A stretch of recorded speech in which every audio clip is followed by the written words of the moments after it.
हम चाहते हैं कि भाई महीने के 1000 रुपए में ही 30 दिन तक कोई मेरे घर आके हमारे घर के झूठे बर्तन मांज ले। ओके। 1000 रुपए अगर आप दे तो दिन का खाली 30 रुपए होता है। कैलकुलेट कीजिए डेली वेज, अब सिर्फ 30 रुपए देने हैं जो कुछ भी नहीं है।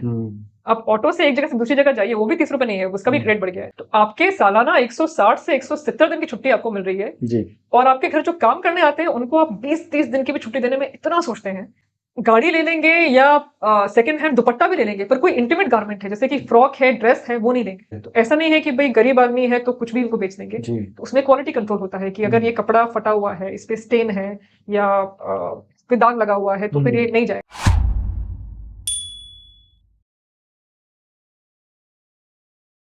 Hello everyone. Today we are introducing Miss Renu Pokharna, a beacon of hope and deep compassion. In a prejudiced world, she has carved a noble path. Her mission is to ignite recognition for the dignity of all laborers. Day in and day out, she alongside her team works hard. They ensure daily wages get essential needs without financial strain. For Renu, dignity is not a luxury, it's every soul's birthright. Let's explore her impactful journey. A warm welcome to this champion, fervently advocating for the daily wagers.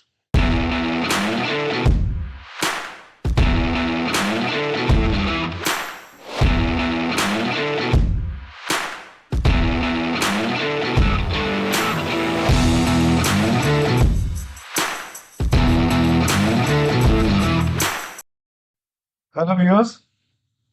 Welcome to the new episode of Disruptors. आज जिस guest से हम मिलने वाले हैं वो एक female हैं। उन्होंने यूएसए में स्टडी किया है और यहाँ पे आके कुछ नया ही बिजनेस तो नहीं कह सकते, कुछ सोशल सर्विस तरह का काम शुरू किया है। चलिए जानते हैं, मैं ज़्यादा नहीं बात करते हुए उन्हीं से डायरेक्टली पूछते हैं कि उन्होंने क्या किया और कैसे किया। पहले जो उन्होंने अपना एक प्रोडक्ट जिसको कहते हैं वो लॉन्च किया जिसका नाम था मजदूर.co। तो रेनू जी बताइए कि आपने मजदूर.co कैसे शुरू किया और पेंडेमिक में ही क्यों शुरू किया? मैं कोविड की एक स्टोरी शेयर करना चाहूंगी जी। तो कोविड के टाइम ऐसा हुआ था कि हम लोग जब भी गाड़ी से कहीं भी जाते थे तो हमने एक मतलब माइंडसेट बना लिया था कि रास्ते में अगर कोई भी चल रहा है बैकपैक लेके तो रुकना है और उससे बात करनी है, क्योंकि अक्सर जो बैकपैक लेके चल रहे हैं वो लेबर क्लास के लोग ही हैं जो एक जगह से दूसरी जगह जा रहे हैं। बाकी तो कोई निकल भी नहीं रहा था, कोविड में लॉकडाउन था। तो हम ड्राइव इन सिनेमा करके अहमदाबाद की एरिया है, वहां पे हम चलते हुए जा रहे, हम गाड़ी में जा रहे थे और हमने देखा कि 6 लोग गुजर रहे थे लेफ्ट साइड से और सब बैकपैक लेके और एक हाथ में मतलब बोरे बोरे भी थे उनके। तो हमने गाड़ी रोकी, हमने पूछा कि भैया कहाँ से आ रहे हैं, तो उन्होंने बोला कि हम भावनगर से आ रहे हैं। अच्छा। और ये थे 5 या 6 लेबर जो भावनगर से चल के अहमदाबाद जस्ट पहुंचे थे। यानी कम से कम पता नहीं कितने 200-250 किलोमीटर चल के आ चुके थे। तो हमने सबसे पहले बोला कि जाना कहाँ है, तो बोलते अभी हम खाली हाईवे से बस पकड़ेंगे, बस या जो भी ये गुड्स वाले जो कैरेज चल रहे हैं जिनको परमिट है वो उनसे लिफ्ट लेके हम लोग एमपी जाना चाहते हैं। तो हमने कहा ठीक है, वो तो एमपी का तो अरेंजमेंट करा सकते हैं। तो हमने उनको वहीं पे बिठा दिया और तुरंत हमारी जो पूरी टीम थी मोबिलाइज की हमने कि भाई खाना वाना मंगाओ, पानी के पैकेट्स मंगाओ, इलेक्ट्रॉल के पैकेट्स मंगाओ। ये मई की बात है, पीक समर था। तो वो सब मंगाया, उनको वहां बिठाया और उन्होंने कहा कि आप यहाँ से हिलोगे नहीं, क्योंकि अगर आप कहीं भी जाओगे तो आप चल के तो एमपी नहीं जाने वाले। और फिर मेरे को लगा कि इनको एक बार पूछ लो कि एमपी में कहाँ जाना है। तो मैंने बोला कि मुझे बताओ मध्य प्रदेश में आप कहाँ जाने वाले हो। तो उन्होंने एक डिस्ट्रिक्ट का नाम बताया और वो डिस्ट्रिक्ट का नाम पता नहीं किस तरह से वो प्रोनाउंस करे थे, मेरे को नहीं समझ में आया। तो मैंने 3-4 बार पूछा, मेरे को नहीं समझ में आया। तो मैंने कहा कि यार आपका आधार कार्ड दिखाओ, क्योंकि मेरे को नहीं समझ में आ रहा। आधार कार्ड देखा तो आधार कार्ड के ऊपर लिखा था झारखंड।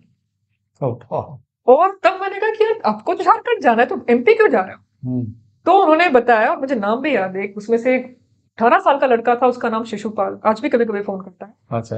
तो ये लोग जा रहे थे झारखंड। इनका क्या प्लान था, एमपी जाएंगे, एमपी से आगे जाके फिर यूपी जाएंगे, यूपी से जाके फिर झारखंड जाएंगे और कोई प्लान नहीं। हाँ, हाथ में जो बोरा था उसमें खाली चावल थे और 4 केले।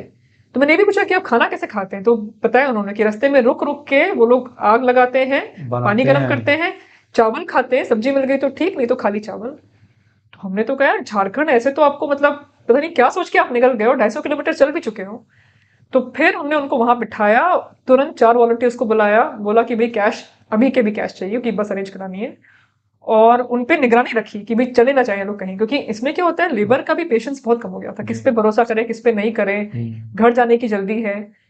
तो उसी शाम को कोई बस मिली हमको और 6 लोगों को बिठाया, लेकिन ऐसा हुआ कि बस जब तक भरेगी नहीं जाएगी नहीं। तो 3 या 4 सीट खाली थी और हमको जल्दी थी कि भाई इनको निकालना है यहाँ से।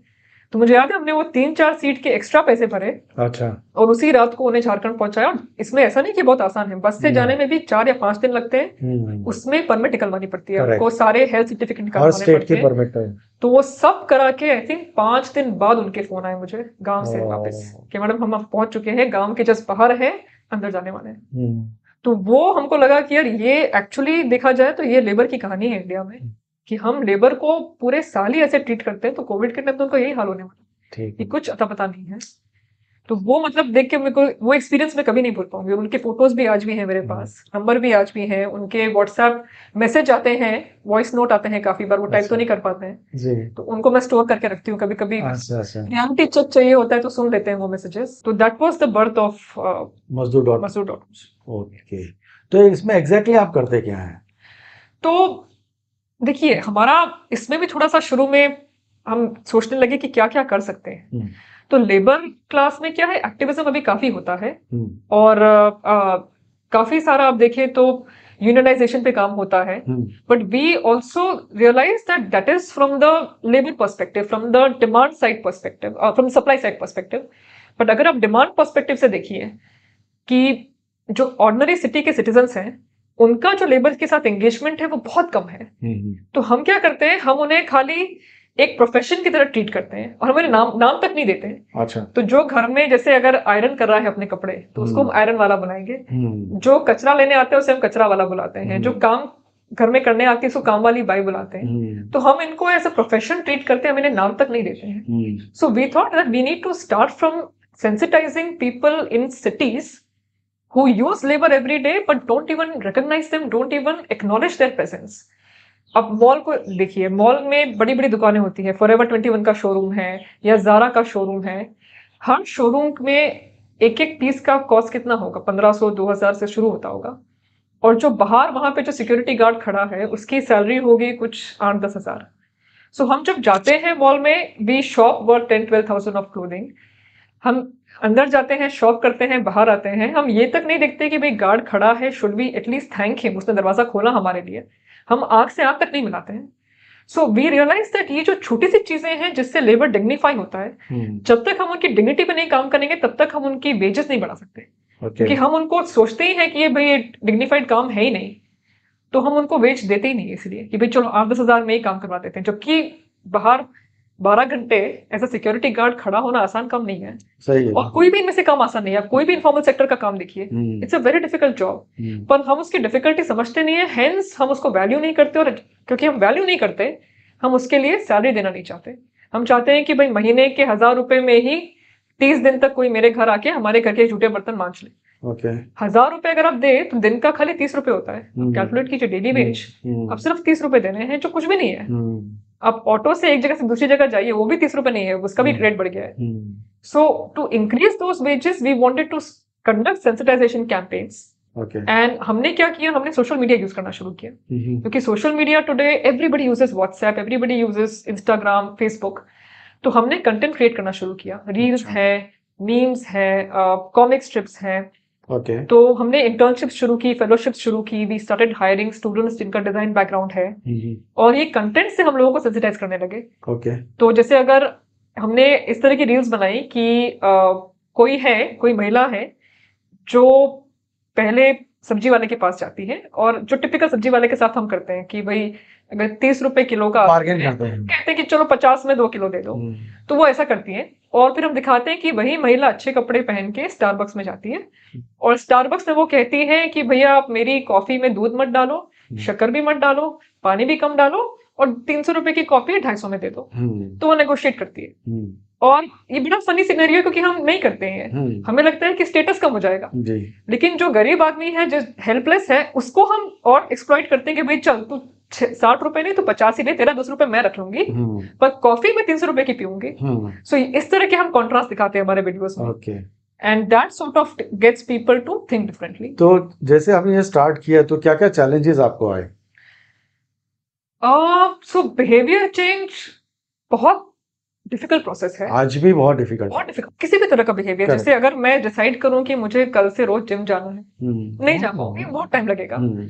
सो to make a person realise that you are treating labour in a certain way, और आपको शायद उनके साथ आपका व्यवहार अलग होना चाहिए, आसान नहीं है। खासकर कि इंडिया में ये बड़ी अजीब सी प्रॉब्लम है कि जो अपनी middle class, upper middle class है, उनको ऐसा लगता है कि हमारा एक्सप्लॉयटेशन हो रहा है। आप किसी भी मिडिल क्लास या अपर मिडिल क्लास से बात कीजिए तो वो आपको उल्टा ये सुनाएंगे कि भाई लेबर हमारा एक्सप्लॉयटेशन करता है। तो किसी महिला से बात करेंगे, वो बोलेंगे कि नहीं नहीं, मेरी तो जो घर में काम करने वाली आती है उसको मैं अपने पुराने कपड़े भी देती हूँ, उसको मैं अच्छे से भी रखती हूँ, लेकिन वो मुझे बिना बताए 1 हफ्ते की छुट्टी ले लेती है। तो बताइए, मेरी गलती उसकी गलती?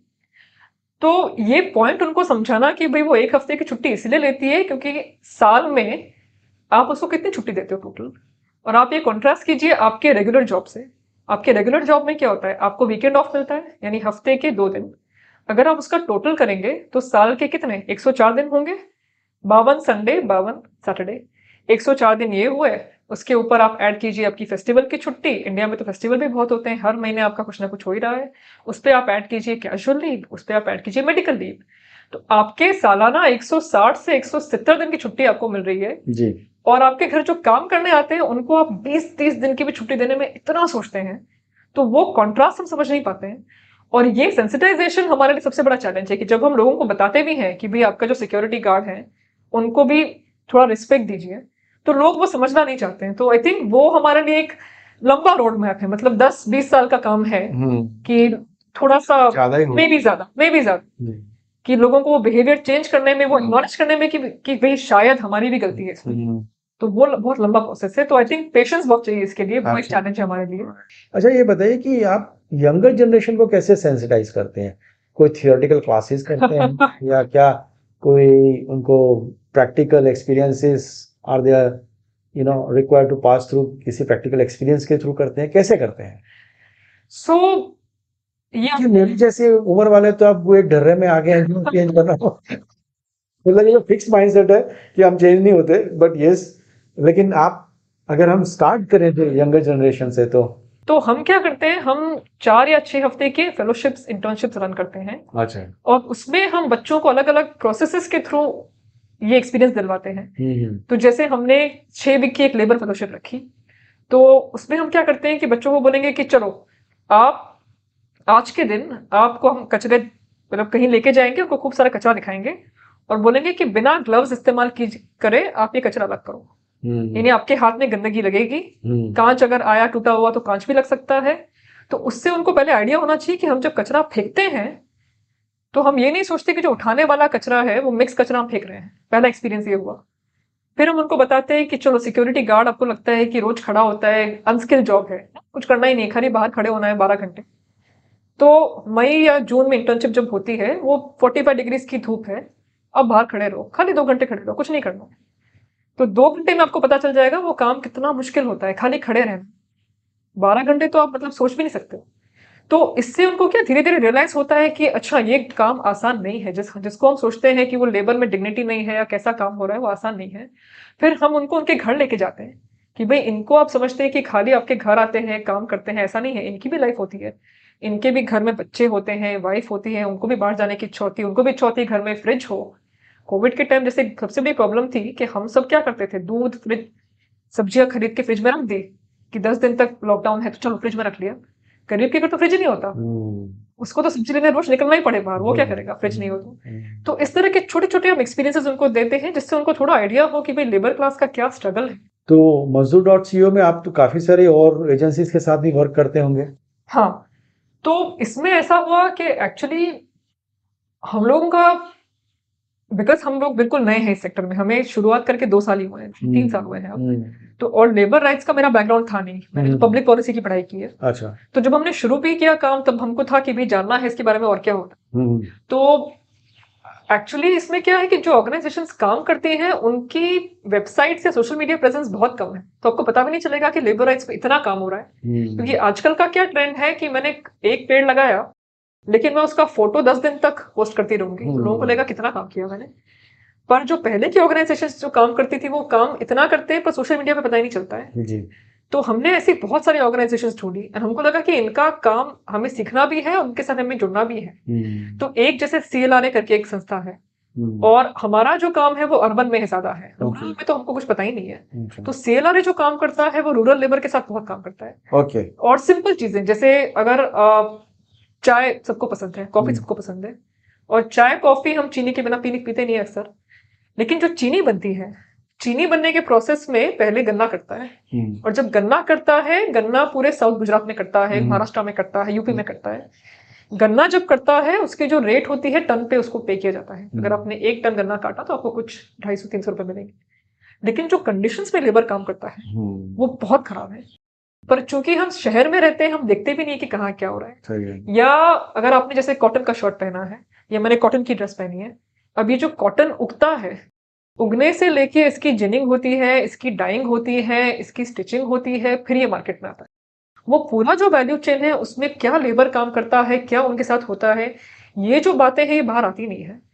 तो जो संस्थाएं इन पे काम करती हैं उनके साथ काम करते हैं, और खासकर हम क्या करते हैं कि उनके काम को शोकेस करने की कोशिश करते हैं, तो लोगों को पता भी चले कि भाई स्टोरी ऑफ अ टी-शर्ट क्या है।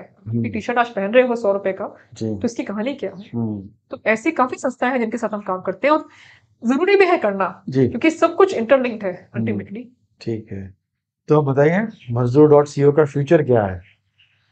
फ्यूचर तो अभी बहुत लंबा है, बहुत काम है, क्योंकि हमने तो अभी शुरुआत ही की है, और ग्राउंड पे देखा जाए तो बहुत कुछ करने को है। जैसे एक सिंपल चीज मैं बताऊं, अभी घर में जो काम करने वाली है, इंडिया में बहुत बड़ा वर्क फोर्स है, और अगर आप दुनिया में कहीं भी चले जाएं, इंडिया और साउथ ईस्ट एशिया ही ऐसा रीजन है जहाँ पे आपके घर में बर्तन धोने या आपके बच्चों को संभालने या खाना बनाने कोई आता है। अगर आप वेस्ट में चले जाए, यूरोप में ऐसा कुछ नहीं होता है, यूएस में जाए, कॉन्टिनेंट में बहुत ये है, अफ्रीका में भी है, बहुत है, अफ्रीका में भी है। लेकिन यहाँ पे ऐसा है कि इंडिया में आज भी इसके ऊपर कोई लेजिस्लेशन नहीं है। अगर आप नेशनल लेवल पे देखें तो ऐसा कोई लेजिस्लेशन नहीं जो कहता है कि अगर घर में काम करने वाली लेडी है तो उसको इतने घंटे काम करवा सकते हैं, या हर घंटे का क्या रेट है। इसमें तो प्रॉब्लम ये है कि आप महीने का डिटरमाइन भी नहीं कर सकते, क्योंकि वो काम 4 घर में करती है, तो मंथली वेज आप कैसे डिटरमाइन करें। तो हमारी बड़ी इच्छा है कि जैसे इनका हम एक यूनियन बनाए, एक एसोसिएशन बनाए। या स्ट्रीट वेंडर है, जैसे आजकल हम समझते हैं कि स्ट्रीट वेंडर कहीं भी खड़ा है तो चलो उसको उठा के बुलडोज करके हटा दे, लेकिन वो भी एक सर्विस प्रोवाइड कर रहा है सिटी को। तो हमें अपनी गाड़ी की पार्किंग की जगह चाहिए, मतलब मेरा बड़ा 4 व्हीलर के लिए पार्किंग की जगह चाहिए, पर अगर वेंडर बेचारा अपनी गाड़ी लेके खड़ा होता है तो हमें उस पर प्रॉब्लम है। तो हम ऐसा चाहते हैं कि हर ऐसे प्रोफेशन का हम एक एसोसिएशन बनाए। जैसे जो लोग आयरन करते हैं घर में, अगेन इंडिया में बहुत यूनिक सर्विस है हमारे पास कि 5-8 रुपए आप देके अपने कपड़े आयरन करवा के कोई लाता है आपके घर, लेकिन इसकी भी वेज बहुत टाइम से नहीं बढ़ी है, इनका कोई एसोसिएशन ही नहीं है। और देखा जाए तो ये सभी एंटरप्रेन्योर हैं। अगर हम एंटरप्रेन्योरशिप की बात करें तो ये सब छोटे छोटे एंटरप्रेन्योर हैं। तो इनके लिए कोई कंसल्टिंग कंपनी भी नहीं है जो इनको बताए कि भाई आपका बिजनेस मॉडल कैसे इंप्रूव किया जाए। तो हम चाहते हैं कि ऐसे एसोसिएशंस बनाए जाए, जैसे CII है, इंडियन इंडस्ट्री का कॉन्फेडरेशन है, वैसा एक कॉन्फेडरेशन होना चाहिए स्मॉल वेंडर का या स्मॉल एंटरप्रेन्योर का। तो वो हम शुरू करना चाहते हैं, और ये मतलब 20-30 साल का प्लान है हमारा। तो ठीक है, चलिए, आपका Mazdoor.co के बाद में एक और प्रोजेक्ट है जो काफी इंटरेस्टिंग है। Mazdoor.co के बारे में तो मुझे ज्यादा नहीं पता, तो आपसे भी काफी कुछ सीखने मिला। बट ये रिसाइकल इंडिया, हम उसकी ओर चलते हैं। बताइए ये क्या प्रोजेक्ट है और आपने इसको क्यों लॉन्च किया? तो ये भी हमारा एक क्या कहेंगे, जैसे कोविड में मजदूर बॉर्न हुआ था, उसी तरह से मजदूर से हमारा ये इंडिया रिसाइकल भी बॉर्न हुआ। इसमें ऐसा हुआ कि हमें रियलाइजेशन हुआ कि हमारा जो लेबर है उनके लिए कोई मार्केट नहीं है। मतलब जैसे अगर आप देखें, आज हम जिस ऑफिस में बैठे हैं ये अहमदाबाद की सबसे क्या कहते हैं अच्छी एरिया कह सकते हो, कि यहाँ पे कहीं भी आप अगर कॉफी पीने जाएंगे तो 250-300 रुपए की कॉफी मिलेगी, या सारे बड़े बड़े शोरूम यहाँ पे हैं, गाड़ियों के शोरूम यहाँ पे हैं, बुटीक्स यहाँ पर हैं। लेकिन अगर यहाँ पे कोई लेबर क्लास वाला आदमी रहता है और उसके बच्चे का कहते हैं उसको कि भैया मुझे खिलौने चाहिए पापा, तो वो खिलौने कहाँ से खरीदेगा। और ये सोचने लायक बात है। या उनके बच्चे कहते हैं मुझे कपड़े चाहिए, या उन्हें बर्तन चाहिए, घर में कढ़ाई चाहिए, तवा चाहिए, तो ऐसी दुकानें ही नहीं है जहां से वो खरीद सके जी। और अगर खरीदना चाहे तो बहुत दूर है, उनको या तो ओल्ड सिटी जाना पड़ेगा या कोई बल्क वाला होलसेल मार्केट है वहां जाना पड़ेगा। और वहां आने जाने का भी अगर आप देखें तो ऐसा नहीं है कि वो उबर लेके चला जाएगा, जी उसको आने जाने के लिए भी शायद बस में जाना पड़े, सही और अगर वो बस में जाता है तो आने जाने में 3-4 घंटे लग जाएंगे। जी तो हमें ये रियलाइजेशन हुआ कि यार इनके लिए हमने कहीं पे मार्केट क्रिएट ही नहीं किया। तो हमने एक बहुत सिंपल एक्सपेरिमेंट किया। हमने क्या कहा, हमने लोगों को बोला कि आपके घर में जो सामान काम नहीं आता है, और हम ये नहीं कह रहे कि आप अपना वेस्ट हमको दीजिए, जैसे 3-4 साल तक कुछ चीज आपके घर में पड़ी है, आपने इस्तेमाल नहीं की है, ओके तो हमको दे दीजिए, अच्छा और हम उसको सब्सिडाइज्ड रेट में स्लम्स में जाके सेल करेंगे। अच्छा तो हमने एक बार एक्सपेरिमेंट किया, और हमने यही प्रहलाद नगर, हमारे ऑफिस के पीछे जो स्लम था, वहीं पे हमने एक सेल रखी। तो हमें 1 घंटे में, आप विश्वास नहीं करेंगे, कम से कम 200 आइटम बिकी हमारी एक ही अच्छा। घंटे में। तो हमको ये रियलाइज हुआ कि दोनों तरफ बहुत एक डिमांड भी है और एक सप्लाई भी है। तो लेबर क्लास में बहुत डिमांड है कि भाई सेकंड हैंड चीजें, अच्छी क्वालिटी की चीजें हमको मिले, और दूसरी तरफ लोगों के घर में बहुत चीजें पड़ी हैं और उनको पता नहीं कि कहाँ पे जाके दे। तो वो फेंक भी नहीं सकते क्योंकि चीजें अच्छी कंडीशन में है, लेकिन दे तो भी कहाँ दे। तो तब हमने सोचा कि एक इंडिया रिसाइकल शुरू करते हैं, और इसमें मेरा एक पर्सनल इंटरेस्ट भी बहुत था क्योंकि मैं खुद सेकंड हैंड बहुत पहनती हूँ। अच्छा तो ये जो, जैसे मैंने अभी जो पहना है, ये निकोबार करके ब्रांड है, आप अच्छा। गूगल कर सकते हैं। निकोबार ब्रांड की ये जो ड्रेस है, ये 5,000 रुपए की है, ओरिजिनल प्राइस। ओके लेकिन हमारे सेकंड हैंड कहीं से मैंने ली तो मुझे 500 में पड़ी। अच्छा तो मुझे बड़ा अच्छा लगता है कि सेकंड हैंड शॉपिंग करें, और जब मैं मतलब ये कहाँ से लिया आपने, कैसे सेकंड हैंड शॉपिंग का कुछ कंसेप्ट समझ में नहीं आया मेरे। तो ये एक्चुअली इंडिया में नया है, पर मैं न्यूयॉर्क रहती थी, और जी। न्यूयॉर्क में मैनहट्टन करके एक जगह। बरो है।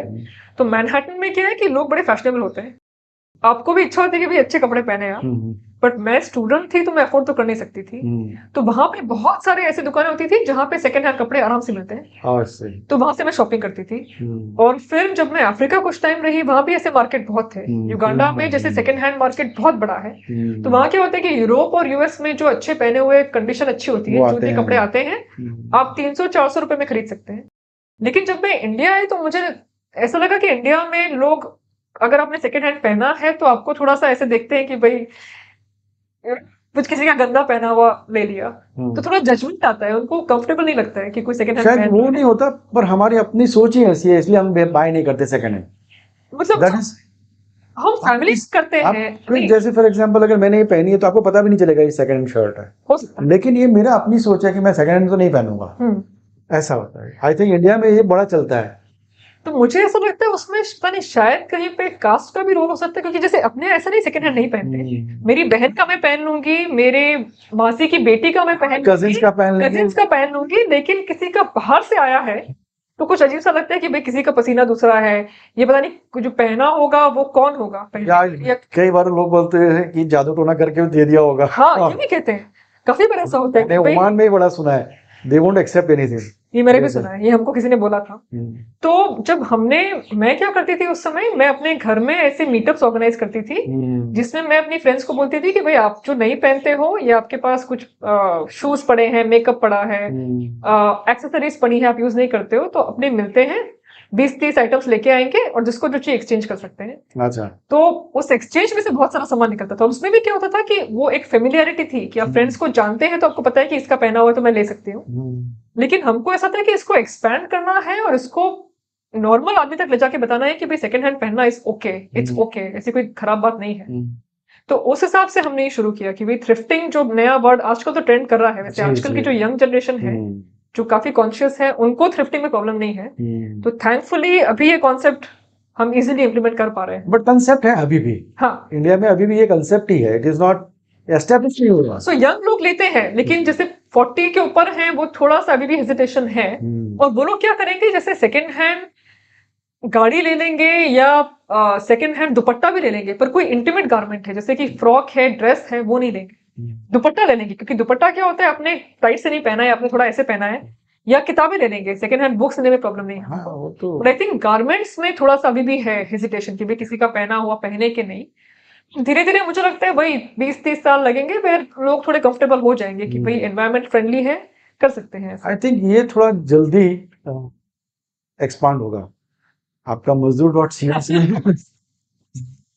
एक्सेप्टेंस, क्योंकि आई थिंक आज की तारीख में everybody is expose to the foreign trends and all that, Correct. लोग एक्सेप्ट Correct. करते हैं इंडिया में, Correct. और बड़ा जल्दी एक्सेप्ट करते हैं कि चलो नहीं, हम दूसरा कि बाहर से आप आता है तो एक्सेप्ट करना इजी होता है कि वो जी, ट्रेंडी लगता है जी। अमेरिकन कर रहे हैं, चलो हम भी करते हम भी करते हैं। हैं। तो वो थोड़ा सा लगता है कि चलो ये फैशनेबल है तो कर सकते हैं। तो तो डेफिनेटली होप तो है। अच्छा बताइए क्या क्या चैलेंजेस आपने फेस किए इसको शुरुआत करने में, और कब शुरुआत की ये तो ये बताया नहीं हुआ आपने। जून 2021, फर्स्ट सेल जो हमारी थी 2021 जून में हमने की थी। That was also during Covid only, तो सेकंड सेकेंड वेव के जस्ट बाद, बाद, हाँ। अप्रैल आई थिंक मई तक जो सेकेंड वेव थोड़ा अबेट हो गया था, फिर किया। और बाद में 2022 में मतलब हर हफ्ते एक सेल हो रही थी हमारी। अच्छा। एंड इस साल से हमने शुरू किया है हर हफ्ते हमारी 3 या 4 सेल हो रही है, क्योंकि हमारे पास इतना कलेक्शन आ रहा है। ओ तो आई थिंक चैलेंज इसमें, जैसे हमारे पास स्टोरेज का चैलेंज आता है कि एक हफ्ते में मान के चलिए 20-30 बॉक्स भर के कपड़े आए, जूते आए, सामान आया, तो रखे कहाँ इसको पहले। और अगर स्टोरेज का भी सामान, स्टोरेज भी अगर हो जाए तो इसको फिर सॉर्ट करना पड़ता है। तो सॉर्टिंग ऐसा नहीं है कि हम सबके सब ऐसे के ऐसे ही स्लम में चला जाता है। उसको हम कैटेगरीज में सॉर्ट करते हैं कि भाई जूते एक जगह जाएंगे, कपड़े एक जगह जाएंगे, बर्तन एक जगह जाएंगे। और उसमें भी कंडीशन पे सॉर्ट होता है कि भाई किस कंडीशन में आया है, अगर कपड़ा बेचने लायक है कि नहीं। ओके तो ऐसा नहीं है कि भाई गरीब आदमी है तो कुछ भी इनको बेच देंगे। जी। तो उसमें क्वालिटी कंट्रोल होता है कि अगर ये कपड़ा फटा हुआ है, इस पे स्टेन है या कोई दाग लगा हुआ है, तो फिर ये नहीं जाएगा। तो वो सारा सॉर्ट होता है। और सेल में तो चैलेंज हमारे पास मैन पावर का बहुत आता है कि एक्चुअली सेल क्या होती है कि जैसे सब सॉर्ट हो गया, डब्बों में बंद हो गया कि भाई ये कपड़े हैं, ये जूते हैं, ये बच्चों की चीजें हैं, ये घर की आइटम है, ऐसे डब्बों में पैक हो गया। हम टेम्पो पे लोड करते हैं और हम जो भी स्लम होता है वहां जाके सेल करते हैं। तो हमने दुकान भी नहीं खड़ी की है, क्योंकि हमारा यही आइडिया था कि जो गरीब आदमी है उसको ट्रैवल नहीं करना चाहिए। वैसे ही वो 30 दिन काम करते हैं, 12 घंटे की शिफ्ट में काम करते हैं, तो हम नहीं चाहते कि शॉपिंग के लिए उन्हें अलग से निकलना पड़े। तो हम क्या करते हैं, सुबह 8 से 10 बजे या शाम के 6 से 8 बजे जब लेबर क्लास फ्री हो, उन्हीं की बस्ती में जाते हैं। और वहीं पे हम क्या करते हैं, जैसे खाट है या जो ये सब्जी की लारी होती है, उसी को खाली लारियां 4-5 वहां से उनसे रिक्वेस्ट करते हैं लेने के लिए। वहां सामान सेटअप करते हैं, 1-1.5 घंटे में वो लोग आते हैं, खरीदते हैं, निकल जाते हैं। तो एक बहुत बड़ा चैलेंज ये आता है कि उनको, क्योंकि उनको पता है कि हम आने वाले हैं और उनको ऑलरेडी फेमिलियरिटी है कि हमारे पास बहुत अच्छा कलेक्शन आता है, बहुत अच्छी आइटम आती है, और हम कितना 10-20-30 रुपए में दे देते हैं। तो उस प्राइस पॉइंट पे वो मिलना इम्पॉसिबल है। तो भीड़ इतनी हो जाती है, वो क्राउड कंट्रोल मेरा स्टाफ नहीं कर पाता है, क्योंकि मेरे स्टाफ में है 4-5 लोग जो कर पाते हैं। तो हमें वॉलंटियर्स की हमेशा जरूरत पड़ती है कि कोई आके हेल्प करे। तो कॉलेज से काफी स्टूडेंट्स आते हैं, पर हमें रेगुलर बेसिस पे वॉलंटियर्स मिलते नहीं है। तो ये एक चैलेंज रहता ही है। बाकी तो चैलेंज आता है जो सामान खराब आया, उसका क्या किया जाए। इससे पहले एक सवाल था मेरे दिमाग में, हाँ। वो जरूर आपका ये जो आप जो बता रहे हो, ये प्रोसेस आपकी कैसे स्टार्ट होती है? फॉर एग्जांपल आप कैसे लोगों को अप्रोच करते हैं, लोग हाँ। कहाँ पे, जैसे अगर मैं मांगने मुझे कुछ देना है, तो कैसे स्टार्ट होता है आपका, और आपके पास आता है, फिर सॉर्टिंग कैसे होता है, फिर सॉर्टिंग की क्वालिटी पैरामीटर्स क्या आप रखते हैं, कौन डिसाइड करता है, कौन इसको प्रॉपरली सॉर्ट करता है, कौन क्यूसी करता है इसके बारे में ये प्रॉपर सॉर्टिंग हुई है कि नहीं है, फिर आप उनको कैसे बताते हैं कि ये सामान हम लेके आने वाले हैं। तो ये थोड़ा प्रोसेस जानना जरूरी है। इसमें ऐसा है कि हमारा जनरली एक हमने क्यूआर कोड बना रखा है और हमने गूगल फॉर्म बना रखा है। अच्छा। तो मान के चलिए आप हमको रीच करते हैं कि भाई मेरे पास कुछ सामान है, मुझे देना है, तो जो क्यूआर कोड मैं आपको भेजूंगी। लेकिन आप हमें कैसे अप्रोच करते हैं कि हम इसका स्टार्ट से शुरू करते हैं? सोशल मीडिया यूज करते हैं, तो सोशल इंस्टाग्राम, फेसबुक, व्हाट्सएप से प्रमोशन होता है हमारा कलेक्शंस के लिए। और हम इसमें क्या करते हैं कि हम थीम भी रखते हैं। तो जैसे जनवरी है तो थीम होगा गर्म कपड़े, या अगर मार्च है तो हमारा थीम होगा साड़ियाँ। तो उस महीने में हम लोगों को एंकरेज करते हैं कि साड़ियाँ जितनी आप डोनेट कीजिए। तो उससे क्या होता है, लोगों को थोड़ा आइडिया भी आता है कि भाई मैं क्या डोनेट कर सकता हूँ, क्या डोनेट कर सकती हूँ। तो वो होता है। दूसरा हमने क्या किया है कि हमने स्कूल्स, कॉर्पोरेट्स और इंस्टीट्यूशंस या कॉलेजेस हो सकते हैं, ऑफिसेस हो सकते हैं, उनके साथ हमने पार्टनरशिप्स की हैं। अच्छा। तो जैसे अगर एक स्कूल में 1000 बच्चे हैं, तो वहां हम 1000 बच्चों को सेंसिटाइज करेंगे कि आप अपने घर जाके 2 या 3 आइटम लेके आइए, या अपने आसपास की बिल्डिंग में जाकर आइटम्स कलेक्शन ड्राइव करिए, और फिर वही बच्चे उसको कलेक्ट करके सॉर्ट करेंगे। सेम विद कॉर्पोरेट कि अगर 100 एम्प्लॉय है, 30-40 एम्प्लॉय है, तो कलेक्शन ड्राइव करिए। तो उस हिसाब से कलेक्शंस आते हैं हमारे पास। और कलेक्शंस जनरली क्या होता है, अगर आप अप्रोच करते हैं हमको जैसे, तो हम आपको एक गूगल फॉर्म देंगे, और फॉर्म में आपको खाली इतना भरना है कि आप कितनी आइटम दे रहे हैं, कहाँ से दे रहे हैं, और आपको अगर पिकअप करवाना है तो हम एक्चुअली आपके घर आके पिकअप भी करके जाते हैं। अच्छा। या तो हम आपको QR कोड देंगे, और अगर आपको ड्रॉप करना है, मान के चलिए आपके पास खाली एक बैग है, तो एक बैग के लिए तो मैं अपना टेम्पो नहीं भेजूंगी, हाँ, नजदीक में नजदीक में आप ड्रॉप कर सकते हैं। और ये जो ड्रॉप लोकेशंस होते हैं ये भी जनरली वॉलंटरी पार्टनर्स होते हैं। ओके। किसी कॉफी शॉप ने हमको बोला कि चलो हम आपके साथ काम करना चाहते हैं, तो हमको आप ड्रॉप लोकेशन की तरह डेजिग्नेट कर सकते हो, तो वहां पे आप ड्रॉप कर सकते हो। किसी घर में किसी ने बोला कि मेरा घर ड्रॉप लोकेशन आप बनवा सकते हो, तो ऐसा होता है। और हफ्ते में हमारा एक फिक्स दिन है वेंसडे, बुधवार को हमारा कलेक्शन वैन जाता है, सारा कलेक्शन लेके आता है, सेंट्रल स्टोरेज वेयरहाउस पे आता है। वेयरहाउस पे फिर क्या होता है, सारा कलेक्शन खुलता है। अच्छा। और इसमें ऐसा है कि कलेक्शन भी जब आता है तो उसमें बहुत मतलब लोगों तो किसी भी तरह पैक करके देते, तो उसको हमने कैटेगरीज बना रखी, जो आपने राइटली बोला कि अलग अलग तरह की कैटेगरीज होती हैं। तो उसमें जैसे ABC होता है कि जो ऐसे कपड़े जो स्लम सेल में जाएंगे, और ऐसे कपड़े जो हम क्या करते हैं, एक्चुअली ये भी हमने 6-7 महीने जब हमने सेल्स की तब हमको रियलाइज हुआ कि जैसे हाई हील के जूते हैं, 6-4 इंच हील वाले जूते हैं, या एक बहुत छोटा सा क्रॉप टॉप है, या शॉर्ट्स हैं, एकदम छोटे से शॉर्ट्स हैं, तो ये जो चीजें हैं स्लम में बिकती ही नहीं है। तो क्योंकि लोअर क्लास में क्या होता है कि जनरली वो लोग ये पहनते नहीं है, उनके बच्चे पहनते ही नहीं है। तो इन चीजों को हमने रियलाइज किया कि ये चीजें हम कॉलेज के जो स्टूडेंट्स हैं, यंग लोग हैं जो चाहते हैं सेकंड हैंड चीजें सस्ते में लें, उनको बेच सकते हैं। तो वो एक कैटेगरी हमने बनाई, और उसमें हम क्या करते हैं, जैसे इंग्लिश के नॉवेल्स हैं, बुक्स हैं, अच्छी कुछ विंटेज आइटम्स आ रही हैं, या कॉफी मेकर आ रहा है, वॉफल मेकर आ रहा है। अभी स्लम के अंदर कोई वॉफल बनाएगा नहीं, तो वो सब चीजें हम अलग सेग्रीगेट करते हैं। और एक तीसरी कैटेगरी होती थी हमारी जो बिल्कुल वेस्ट आइटम, जो मैंने बताया, जिसमें स्टेन है, फटा हुआ है, पसीने के दाग हैं, अंडर गारमेंट्स हैं जो हम नहीं बेच सकते, वो थर्ड कैटेगरी है। तो ये डिवीजन होता है।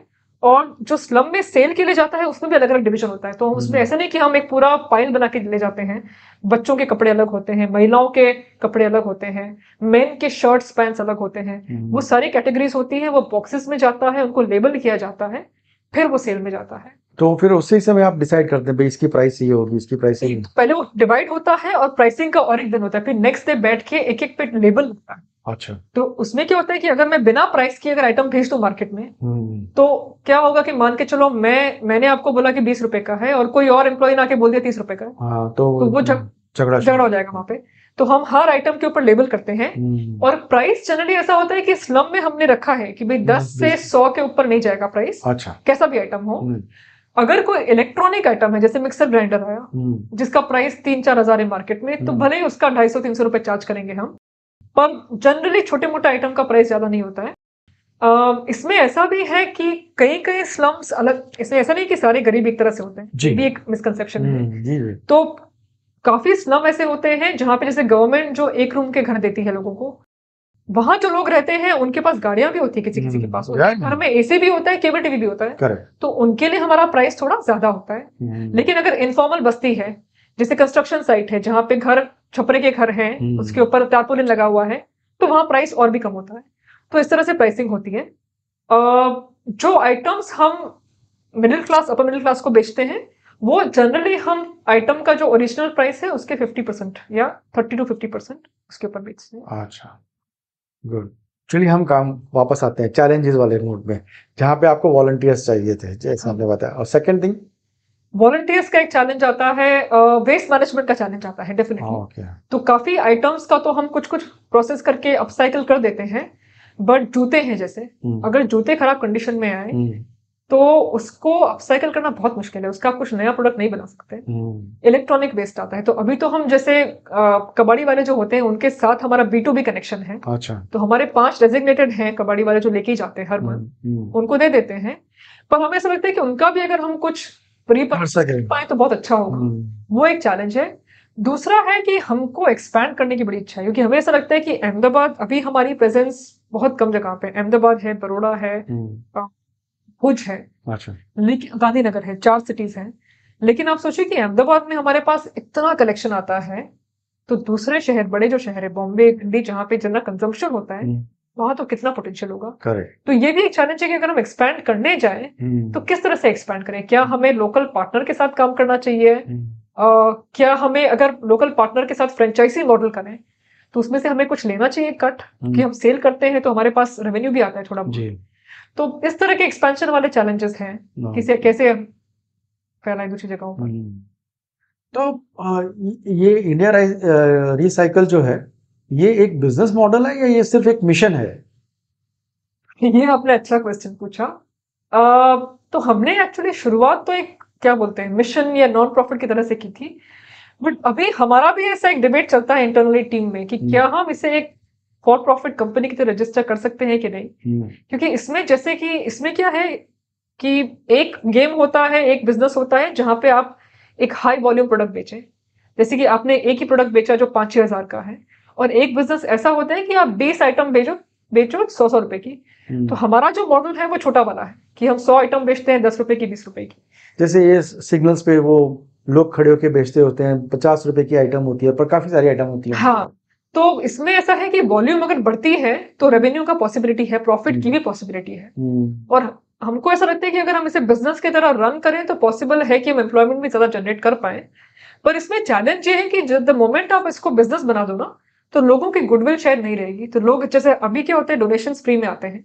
मान के चलिए आपने मुझे 50 कपड़े दिए, तो आप उसके अगेंस्ट कुछ ले नहीं रहे हैं, पर जैसे ही आपको पता चलेगा कि मैं बिजनेस रन कर रही हूँ, तो हो सकता है कि आप शायद नहीं भी दो। पर यह अलग बात है कि हम बिजनेस भी अगर रन करते हैं तो वो नॉट फॉर प्रॉफिट बिजनेस ही होगा।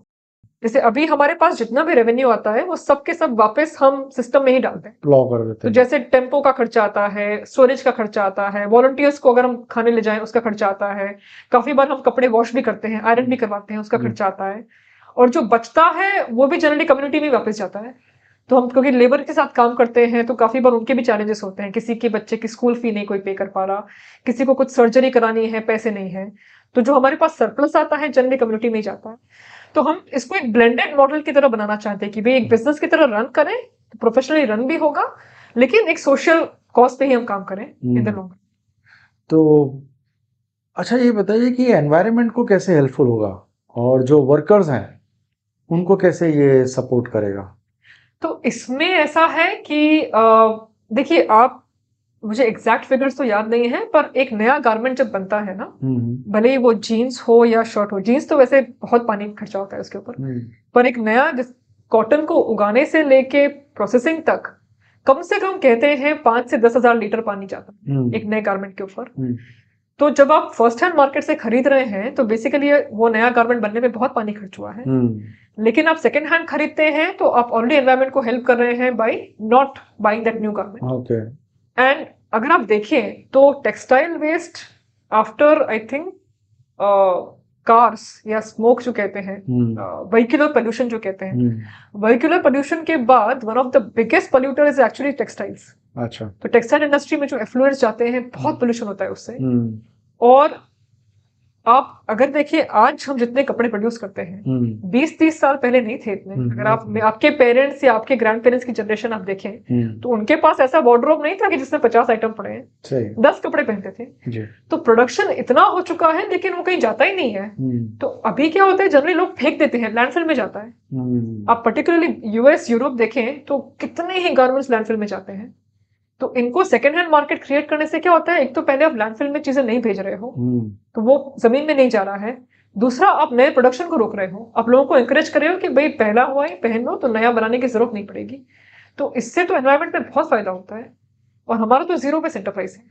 चलिए बताइए कि कैसे रिसाइकल इंडिया ने कुछ एक स्टोरी बताइए, किसी इंसान की जिंदगी को चेंज कर दिया या उसको कुछ अपनी लाइफ में कोई चेंज करने के लिए बड़ा डिसीजन लेना पड़ा। सो इंडिया रिसाइकल्स में जो कहानियां हैं वो क्या कहते हैं, वो स्मॉल विंस वाली कहनियां हैं, छोटी छोटी विंस बहुत है। आई थिंक बड़ी विन तो मैं नहीं प्यार कर पाऊंगी, बट छोटी छोटी विंस बहुत सारी है। जैसे मैं एक एग्जांपल देती हूँ, हमारे एक डोनर थे मौलिक नाम का, मौलिक, मैं लास्ट नेम भूल गई। तो मौलिक भाई ने क्या किया कि उन्होंने कुछ एक इंडस्ट्री शुरू की थी, उसमें वाटर फिल्टर्स मैन्युफैक्चर करते थे, कुछ इंडोनेशियन टेक्नोलॉजी थी।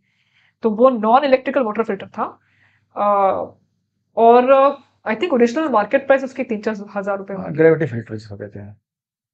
हाँ, टेक्नोलॉजी मुझे पता नहीं, पर वो अपना जो टाटा का आता है, हाँ, उस तरह का जो पानी नीचे जाता है उस तरह का फिल्टर था। तो उन्होंने क्या किया, उनके पास अनसोल्ड स्टॉक बहुत पड़ा था और उन्होंने बिजनेस फिर बंद करके कुछ और करना शुरू किया। तो ऐसे उन्होंने हमको कुछ 100 फिल्टर डोनेट कर दिए कि भाई मेरे पास स्टोरेज स्पेस है और वो यूज हो रही है, मुझे नहीं चाहिए फिल्टर ये। तो स्लम्स में क्या चैलेंज होता है, खासकर जो इनफॉर्मल स्लम होते हैं, बस्तियां जो होती हैं, वहां पे पानी जनरली जो आता है कनेक्शन, वो पानी साफ नहीं आता, पीने का पानी जो होता है। उनका तो ऐसा नहीं है कि आरओ फिल्टर लगा है या नर्मदा की लाइन है। तो वो जो फिल्टर हमने स्लम्स में जाकर हमने सेल किए, और अगेन हमारा मॉडल बहुत सिंपल था कि हम फ्री में नहीं देंगे। फ्री में देने से एक तो क्या चीज की वैल्यू भी नहीं होगी, और किसको दे पता नहीं चलेगा, कितने लोगों को दोगे आप। तो हमने जो फिल्टर थे 100-150 रुपए में निकाले, और उसका बहुत इम्पैक्ट है, क्योंकि जो लोग घर में जो पानी था, वाटर बोर्न डिजीज जो होते हैं और काफी होते हैं, कॉलेरा है, डायरिया है, इन क्लास में काफी होता है, तो उसकी डिमांड बहुत आई। इनफैक्ट हमको बहुत दुख हुआ कि 100 फिल्टर तो बिक गए हमारे। फिर जो बाकी के लोग थे उन्होंने फोन करके बोला कि हमको भी चाहिए, एंड वी रियलाइज कि कितना बड़ा चैलेंज है पानी का जो स्लम्स में है। लेबर क्लास की कहानी बताऊं मैं आपको, जो लोग जैसे रोज का सड़क वाला जो काम करते हैं ना, जो कंस्ट्रक्शन का काम करते हैं, पेंट का काम करते हैं, खोदने का काम करते हैं, इनमें क्या होते हैं, कपड़े बहुत जल्दी गंदे होते हैं। तो इनको कपड़ों के जो टर्नओवर बहुत हाई है कि रोज नया कपड़ा चाहिए। दूसरा क्या है कि बस वॉश करने का भी टाइम नहीं मिलता है। तो ये जो लोग होते हैं हमारे पास से 20 पीस 30 पीस कपड़े लेके जाते हैं। अच्छा। उनके लिए 10-20 रुपए तो कुछ भी नहीं है। हाँ। तो ऐसे बहुत लेबर के हमारे पास टेस्टिमोनियल्स हैं, वीडियो टेस्टिमोनियल्स, जो बताते हैं कि हमारे पास से शॉप करने पे उनको कितना फायदा हुआ है।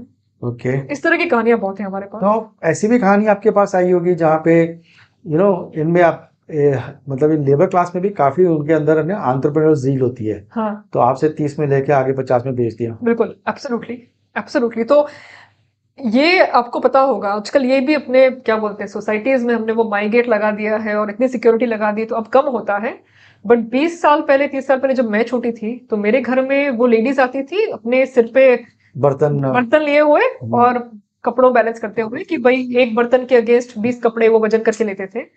तो ऐसे औरतें आज भी हैं, अपने सोसाइटीज में कम आती हैं, बट आप अगर स्लम विस्तार में जाए, छोटे 1 रूम 2 रूम हाउसेस में जाए तो बहुत आते हैं।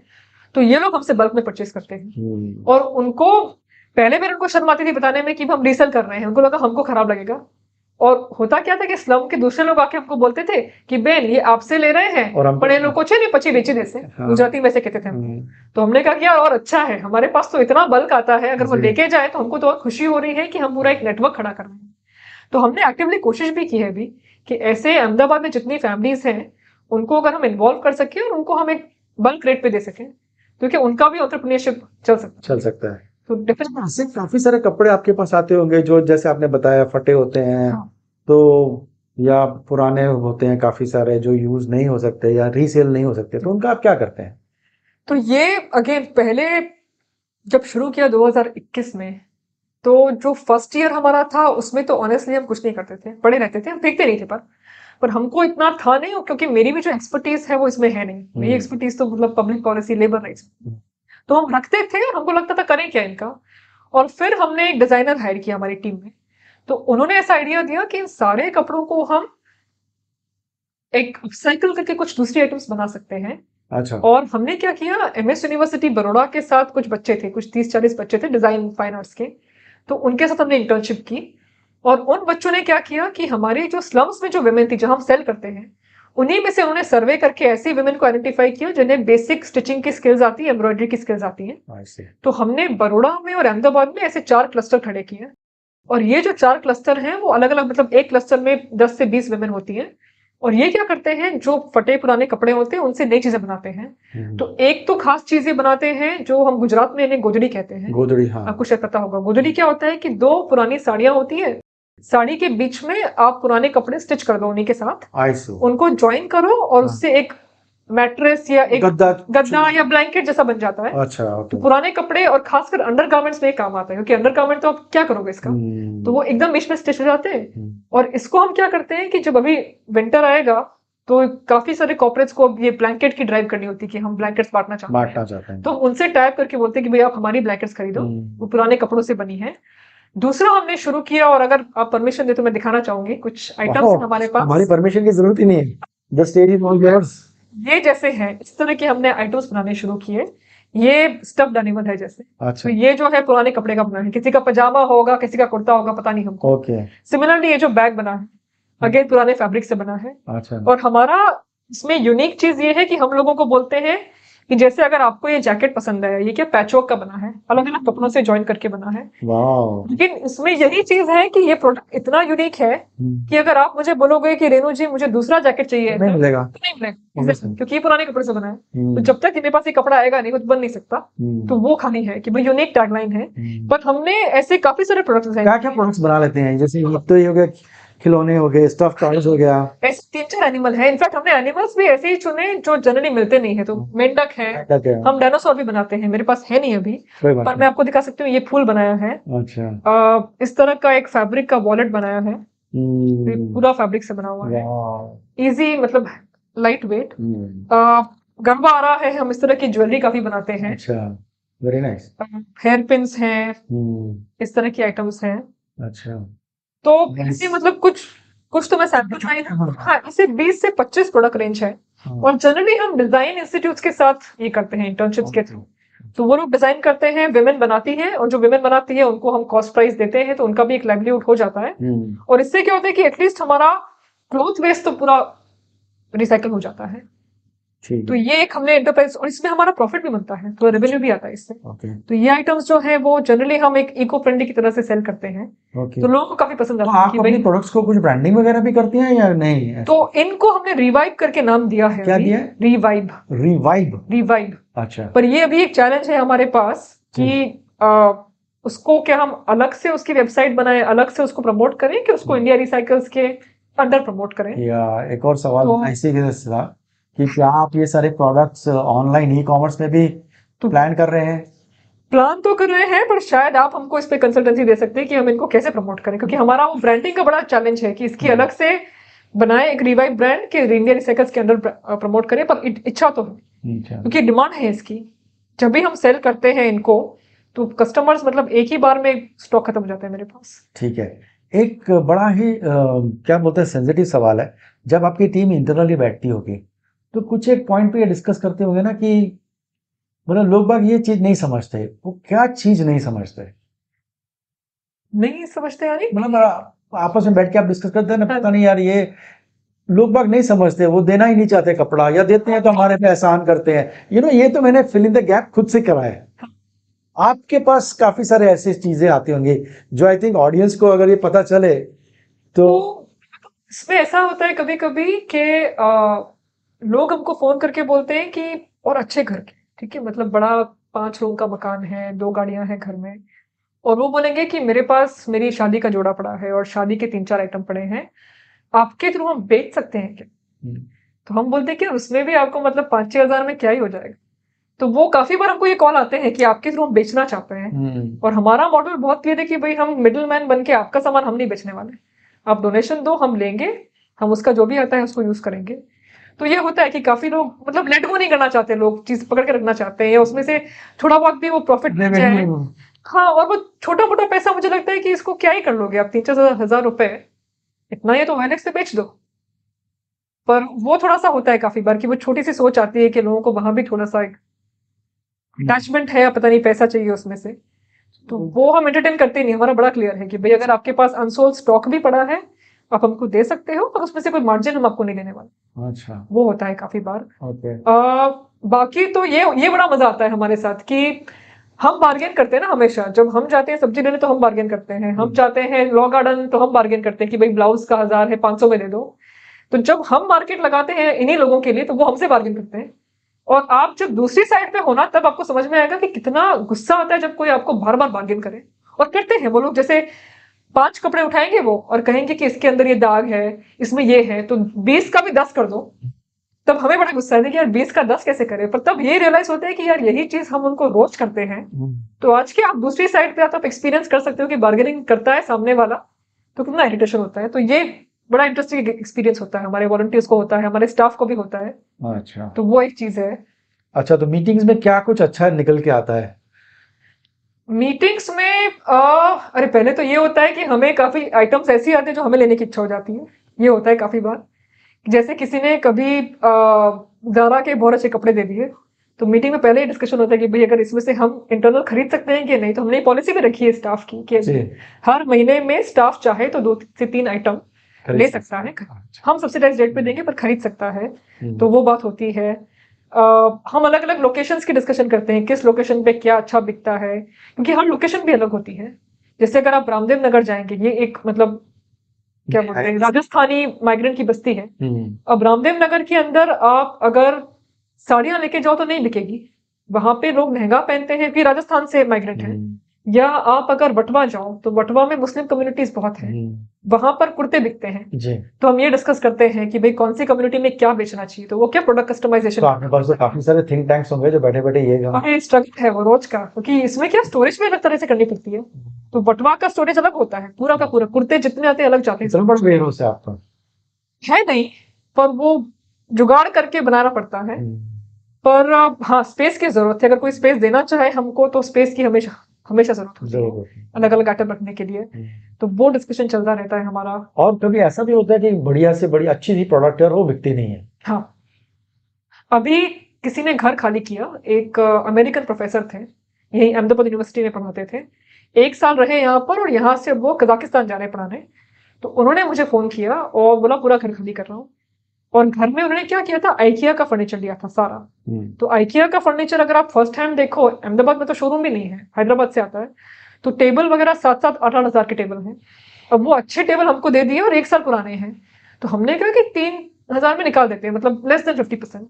पर नहीं बिके, तो वो पड़े हैं अभी मतलब सोलूश पे पड़े हुए हैं। अच्छा। तो ऐसे नहीं बिकते हैं काफी बार, तो आइटम फिर इवेंचुअली फिर हम स्लम में निकाल देते हैं, 500 रुपए में देके स्लम में निकाल देंगे। पर होता है कि अच्छे से अच्छे उनके पास एयर प्यूरिफायर। अहमदाबाद में एयर प्यूरिफायर तो हम यूज करते ही नहीं है, पर वो अच्छा नया मतलब इलेक्ट्रॉनिक काम भी करता है। तो ऐसे आइटम पड़े रहते हैं जो नहीं निकलते हैं, फिर इवेंचुअली निकाल देते हैं हम। सो रेणु जी, अब आपका तो नाम ही जीरो वेस्टेज होना चाहिए। क्या हम आपकी एंटरप्राइजेस को ये कह सकते हैं कि आप आई थिंक सो, हाँ, जीरो वेस्ट एंटरप्राइजेस? कह सकते हैं। और हम लेते भी सब कुछ है, हमारा ऐसा नहीं है कि आप कुछ दे रहे हो आइटम हम नहीं देंगे। जैसे किसी ने हमको खाली जो सोफा के अंदर स्पॉन्ज लगता है ना कुशन, ऐसे 6 स्पॉन्ज के टुकड़े दिए और हमने वो भी लिए। और आप विश्वास नहीं करेंगे, हम जब स्लम में गए ना तो वो 6 के 6 बिक गए। और आप गेस कर सकते हैं किसने लिए होंगे? ये लिए हमारे जो ऑटो वाले होते हैं ना, उनको बैठने के लिए स्पंज चाहिए होता है। अगर आप उनकी सीट नोट करेंगे तो ऑटो वाले वो यूज करते हैं। तो सब बिक भी जाता है। मतलब जीरो वेस्ट इसलिए भी है क्योंकि इंडिया में ऐसी जगह है हमारी कंट्री के, आई वुड से कि इंडिया एज अ कंट्री मतलब काफी रिसाइकल करती है। अपने यहाँ पे हर चीज कहीं ना कहीं निकल जाती है, लोग यूज कर लेते हैं। ओके।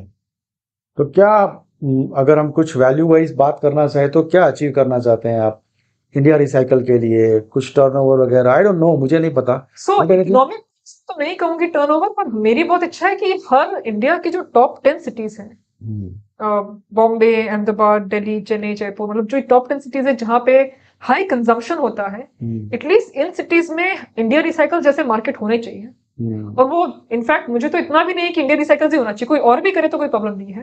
गूंज कर सकता है या कोई और ऑर्गेनाइजेशन कर सकता है, पर मेरी बड़ी इच्छा है कि ऐसे मार्केट्स होने चाहिए। क्योंकि not just for the environment, but ये सोचिए कि हर सिटी, बॉम्बे जैसे सिटी के अंदर धरावी का इतना बड़ा क्लस्टर है स्लम का, तो उनके लिए मार्केट्स कहाँ पर है? तो अगर हम ऐसा सेकेंड हैंड दुकानें शुरू करें तो क्या ये हर सिटी में एक हब बन जाएगा जहां पे आपका माइग्रेंट लेबर भी आराम से शॉपिंग कर सकता है, और वो जो आइटम्स है वो एटलीस्ट वेस्ट में, लैंडफिल में, कचरे में नहीं जाएगी। तो ये मेरी इच्छा है। Okay, so what does Reno keep going on? क्या मोटिवेट करता है आपको? I think small wins and smiles on people's faces. Like हमारे बच्चे बहुत कस्टमर्स आते हैं, छोटे बच्चे, क्योंकि छोटे बच्चे अगर आप देखें तो हर लेबर क्लास की फैमिली में 2 बच्चे 3 बच्चे होते ही हैं।